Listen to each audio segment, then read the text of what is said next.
los aspectos más relevantes que puede tener una sociedad, obviamente se encuentra la elección de presidentes y de diferentes líderes que les entornen a ellos las ideas de cambio y transformación que necesitan para que su sociedad pueda evolucionar, pueda mejorar. Conforme a esto,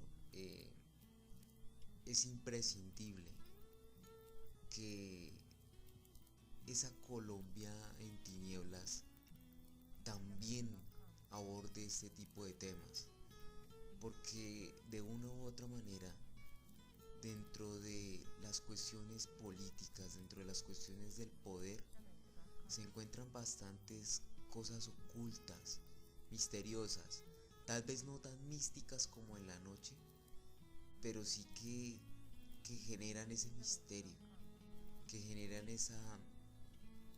que generan esa, ese asombro, esa capacidad de querer buscar qué es lo que pasa trasfondo, qué es lo que pasa debajo de toda esa maraña, de toda esa actuación política que se genera. Y detrás de toda esa maraña, eso es oscuro, porque no se ve, no es claro. Nunca es claro en la política cómo funcionan las cuestiones de los votos, cómo se ganan, cómo se viene generando las cuestiones políticas. Casi no es clara las cuestiones en las elecciones y en Colombia los casos son muy particulares.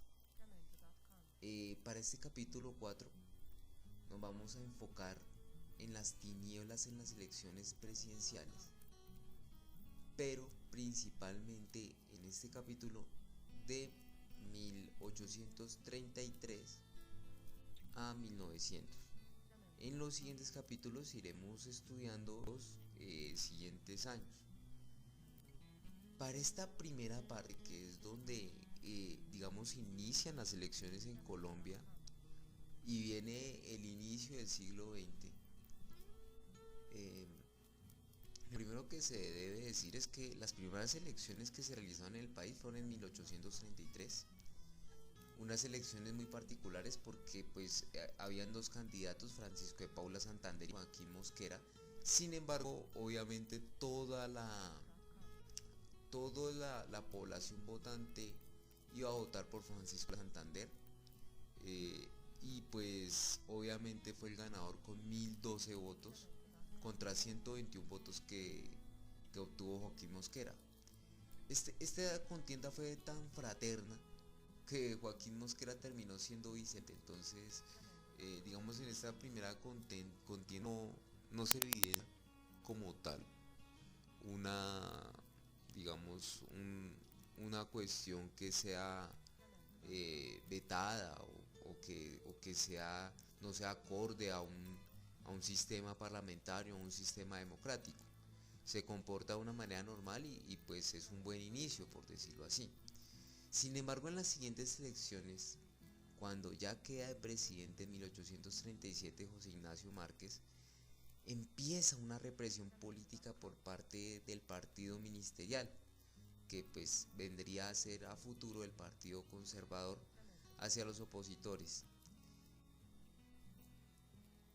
Tanto así, tanta sería la represión, que en las terceras elecciones, que son ganadas por Vicente Azuero con 596 votos, líder del Partido Progresista, futuro Partido Liberal, ganador de la contienda, pero que sin embargo por estar perseguido por el gobierno, por estar encarcelado, no puede ser presidente. Y quien le sigue, quien es Pedro Alcántara Herrán, queda elegido con 581 votos. Teniendo menos votos que Vicente Azuero, quedó presidente debido a que Vicente Azuero se encontraba en la cárcel. En último lugar quedó Eusebio Borrero con 377 votos. Entonces ya aquí comenzamos a ver cómo tan solo en la tercera elección presidencial ya empieza a haber una tergiversación, ya empieza a haber como una presión para que de una u otra manera se ostente el poder el partido que en ese momento es el partido ministerial. Luego ya en 1857 se instaura el voto directo de los ciudadanos para elección del presidente. Queda de presidente Mariano Ospina Rodríguez del Partido Conservador, con 94.407 votos. En segundo lugar queda Manuel Murillo Toro del Partido Liberal con 80.170 votos. Y en tercer lugar Tomás Cipriano Mosquera con 33.038 votos. En estas elecciones se presentan varias irregularidades, como por ejemplo que en Boyacá votaron más personas que las registradas dentro del censo nacional. Por otro lado, en una provincia boyacense de ascendencia liberal, se tuvieron solo 2 votos y fueron a favor de Ospina Rodríguez, que era conservador. Sin embargo, era evidente que el fraude era de las dos partes. Entonces, como tal, el resultado evidenció un poco lo que la comunidad quería, lo que la opinión social quería. Entonces, pues sin embargo, estas elecciones, aunque se tornaron como, digamos, anormales, por lo que eran las primeras elecciones directas, las anteriores elecciones eran una persona por cada 1000 habitantes. Esas elecciones eran elecciones directas donde la persona se registraba en el censo y podía ir a votar. Y lo irregular de estas elecciones es que hubo un censo bastante grande, casi el 40% del colegio electoral que se esperaba fue a votar. Entonces, pues de una u otra manera, fueron unas elecciones que fueron históricas, porque pues obviamente fueron las primeras elecciones directas, pero también presentaron ese toque oscuro, ¿no? Ese toque por, digamos, de misterio, de qué pasa en Boyacá, por ejemplo, por qué salen más personas de las que son censadas, o porque en una provincia liberal votan solo por el conservador y solo son 2 votos. Entonces hay varias cosas que ya vienen ahí marcando, que ya vienen ahí instaurando. Desde ya el principio de la nación ya venían cuestiones profundas que venían marcando el sistema político, y que luego vendrían a explotar ya un tiempo después, ¿no? Pero bueno, en la elección de 1861, que es la elección inmediata después de la elección de Mariano Ospina Rodríguez, en donde solo participaron candidatos del Partido Conservador, fue ganada por Julio Arboleda Pombo. Sin embargo, tan solo un mes después de ser elegido, Tomás Cipriano toma el poder por una guerra civil. Debido a esa guerra civil, Tomás Cipriano de Mosquera cambia la constitución y cambia el nombre de Colombia a Estados Unidos de Colombia. Asimismo, cambia el sistema parlamentario. En ese nuevo sistema parlamentario, en las elecciones de 1864, en el nuevo sistema parlamentario en los Estados Unidos de Colombia, gana Manuel Murillo Toro con 6 votos estatales, quedando de segundo Santos Gutiérrez y de tercero Tomás Cipriano de Mosquera con un voto. Esos votos estatales representaban, como Colombia había pasado de ser centralista a federalista, ahora los votos eran por departamento, por federación. Entonces, como tal, eran 9 federaciones las que se tenían, entonces eran 9 votos y se dividían de esa manera. Entre 1866 a 1884, las presidencias estuvieron en manos liberales. Sin embargo, los liberales que quedaron presidentes eran de tendencias liberales mucho más amigables con el Partido Conservador.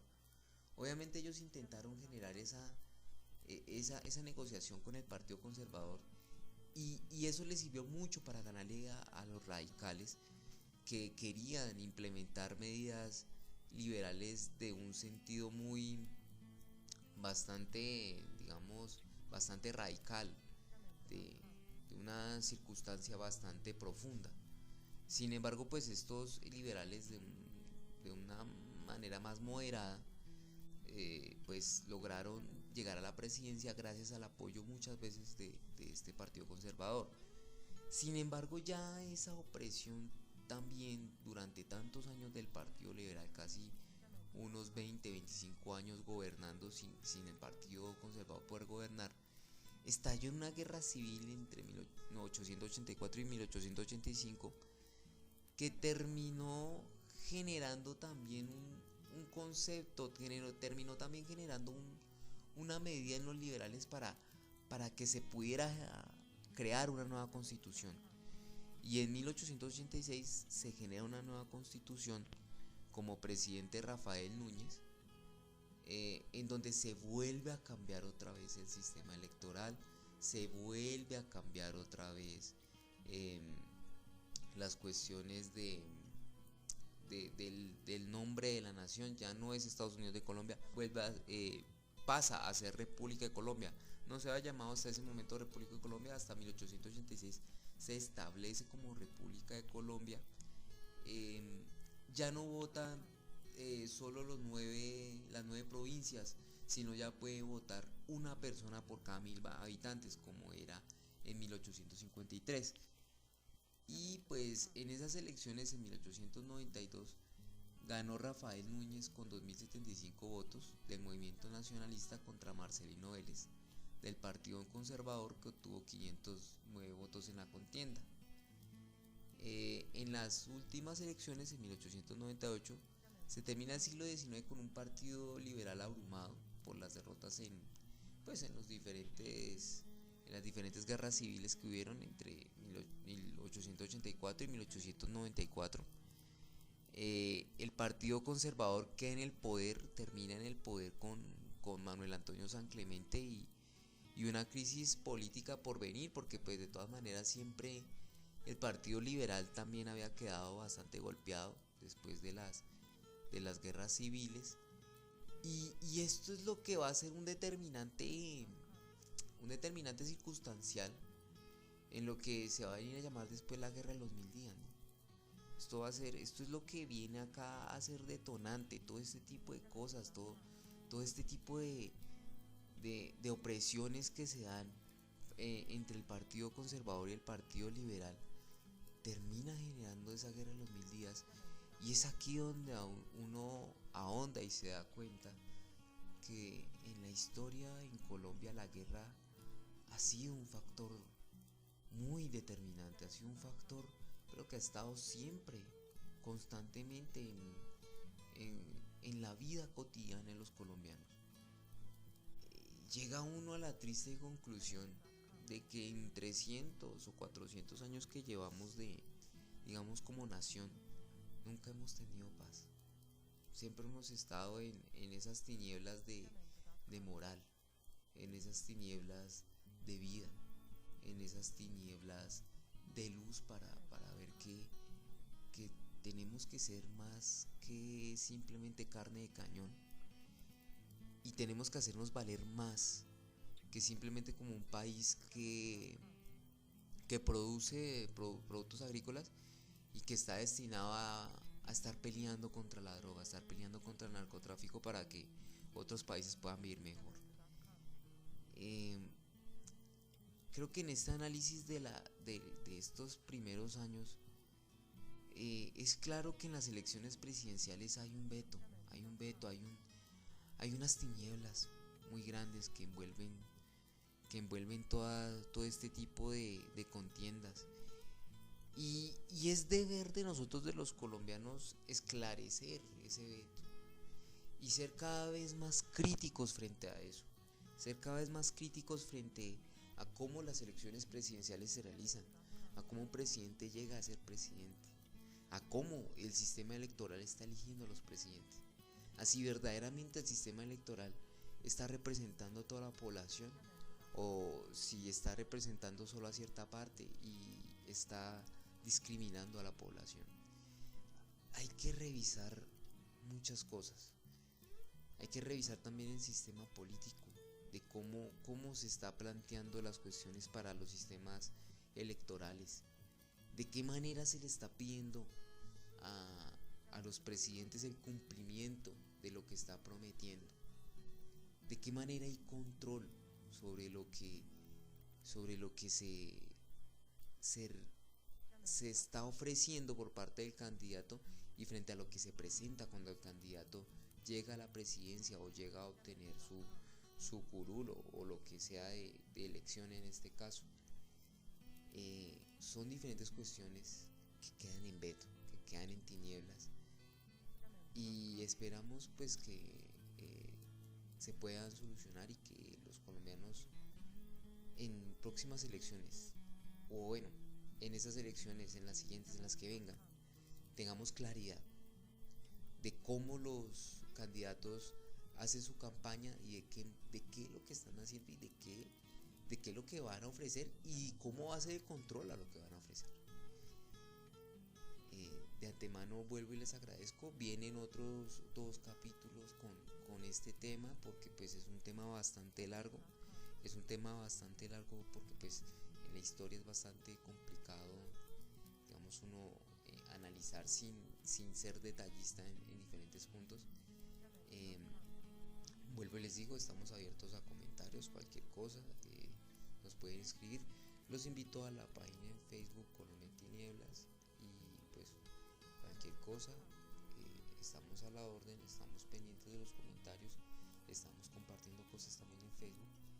Y nada, pues muchas gracias, les agradezco mucho y muchos éxitos.